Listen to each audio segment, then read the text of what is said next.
Welcome to round 3 of the Parenting Roundabout podcast for the week of April 1st. I'm Terry Morrow, and I'm here with Catherine Holeko. Hello. And Nicole Eridix. Hi. We are moms of teens and young adults, and when it comes to parenting, we've been there, done that, bought the t-shirt.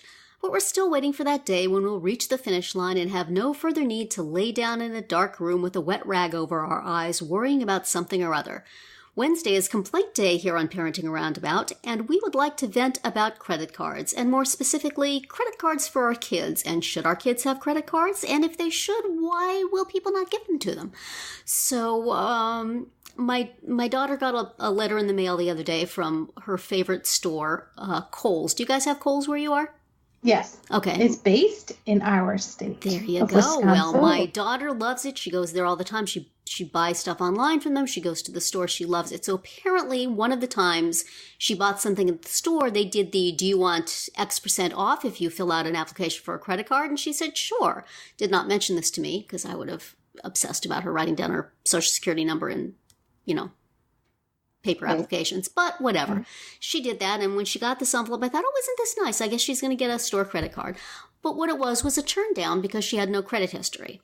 Now, back in my day, shortly after mankind stumbled out of caves, department store credit cards were like the training wheels credit card. You could always get a store credit card. And then after you build up some credit history on that, then you could get the Visa or the MasterCard or the whatever.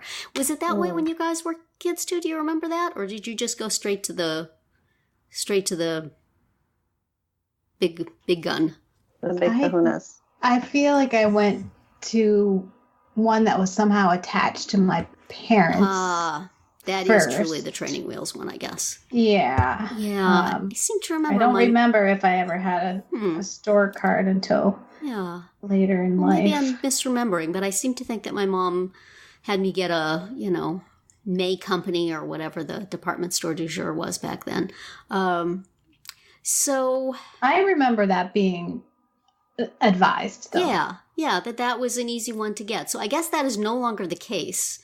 And it's odd because my son had an issue with his debit card where somebody had stolen, I guess, his debit card number and had bought something, and we had to get it. I mean, we were able to eventually get the charges reversed, but with a debit card, they take it out of your account and eventually put it back in. And I thought, you know what, this is no good. I'm going to get him a credit card because then you at least have that window of time when you haven't actually put any money out for them to resolve it. So he got one from his bank, and he got one with no problem. He also has no credit history. So I guess just maybe because it was his bank and they saw he had money in the bank, it was okay. So I guess I'm going to have to do that with her. But it seems weird to me that that's necessary. Well, let me tell you about credit cards. Yes, tell me about credit cards. In of America. Course, I will have to watch it like a hawk that she doesn't get overdrawn. But I would like her to try it. I will keep an eye. It would be a good experience. Imagine being 40 years old and having lived in another country where you had access to credit cards and you had nice, sizable limits on your credit cards.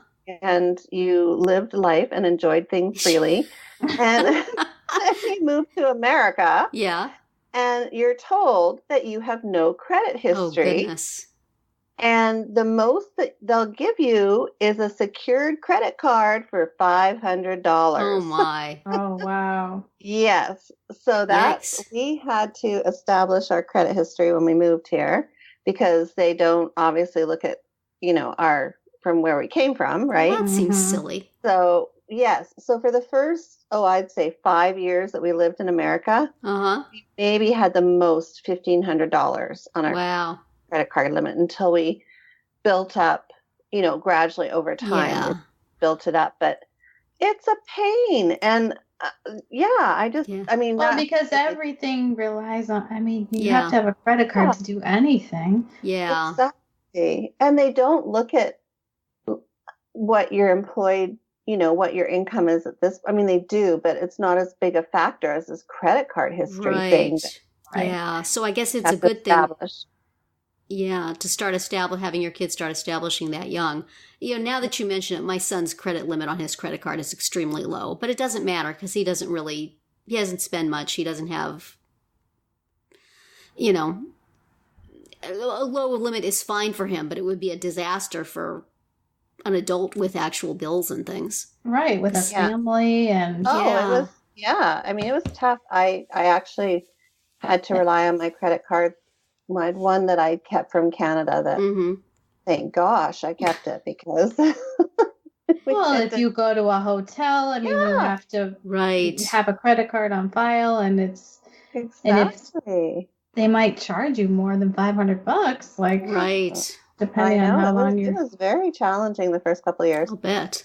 And then when my son went to university, we, because he lacked credit card history, Bank of America started him out with a secured credit card. So he had to put $300 on it. Oh, wow. So it was kind of like a bank card, but in credit card form. And then if he paid his bills on time for a year, then it switched over to unsecured, and he got his $300 back. Oh, wow. So that's what's happened, and now he's just kept it. So he's been building credit card history since then. But yeah, my daughter, she's going away to college, we hope. We'll discuss tomorrow. So I've got to think about getting her set up on that too. Yeah. And we recently got my daughter a debit card that's attached kind of to our bank. You know, it's through our bank, but it's a separate account. Like, it's not drawing from our checking account. It's her own little checking account. But I wonder if that does anything in terms of helping her credit history. Yeah, probably not, because you're not borrowing money and paying it back.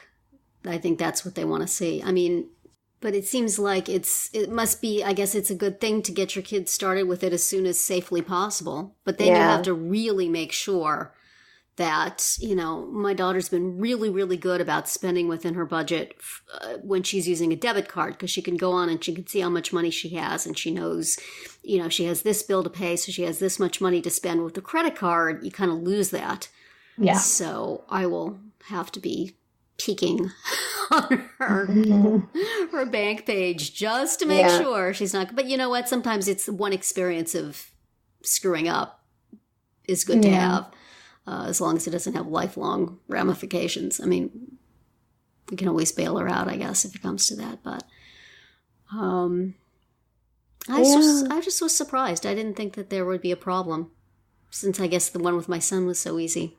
But the problem is, the bank the two of them use is not the main bank that my husband and I use. And I don't like the way they do their credit card stuff online. The two credit cards I have, I really, really like, but I guess I have to get her the one that's from her bank because she has a relationship there. I mean, I don't want to have to co-sponsor her or anything. Right. Yeah. Yes. It's another aspect of financials and kids. Yeah. Did you ever get in trouble with credit cards when you were young? No. I think I was pretty good about being conservative when I was, and I worked when I was in college, so I had a little of my own money, and my parents were pretty hands off about making, letting me deal with it on my own. It always makes me think of that scene from The Sure Thing when they're like, they're traveling cross country and they're like stranded and there's rainstorm and and they're trying to pick a lock, so he says, do you have a credit card or something? And she's like, yes, I have a credit card. Like, suddenly they realize they're safe, but then she says, oh, but my dad said it's only for emergency. And then John Cusack says, well, maybe one will come up. Yeah, the only time I think I misbehaved with a credit card a little bit is I talked here before about going to Europe in my sophomore and junior years of college, and I got one of those an American Express card for emergencies from my parents. And by the end of the 2 months of, backpacking around and staying in substandard housing, I guess one would say, we got back to London and I got us a room at this really expensive hotel. And I just said, I want a regular place to stay. And put it on the American Express card. Shower. Yeah, exactly. One night. No more bed and breakfast. I want to stay someplace nice. So, so that was quite expensive. And I think I paid it off in various ways to my parents. But, it comes in handy sometimes. It was probably worth it. It was definitely worth it. But, I guess we will travel into that area. Yeah. I guess I need to do that for her. I had kind of been putting it off, but she needs to start building that up because she should be able to get a card from her favorite store. That would be cool. That would be nice for her to have, except as long as she doesn't buy too much with it. But, she's working. She has some money. Everything is usually on sale at that store. Yes, so. It is pretty affordable. Oh, yeah. And, But I like it. Yeah. Good stuff. Yeah. Hey, Kohls, we like you. Give our kids credit cards. Please give our kids credit cards. You don't have to pay for this free advertising. That's right. Just a nice, we're so sorry, Ms. Morrow. We apologize. Here's your lovely card. Here's a card. Well, we'll have to get an update on that at a future episode, but that's it for today's round 3. Tune in tomorrow when we'll obsess about the college application process once again. A recurring theme. And then come back on Friday to see what we've come up with for our Roundabout Roundup picks this week. Find all our episodes at parentingroundabout.com and talk back in the comments there, on our Facebook page, or on Twitter, where you'll find us at Roundabout Chat.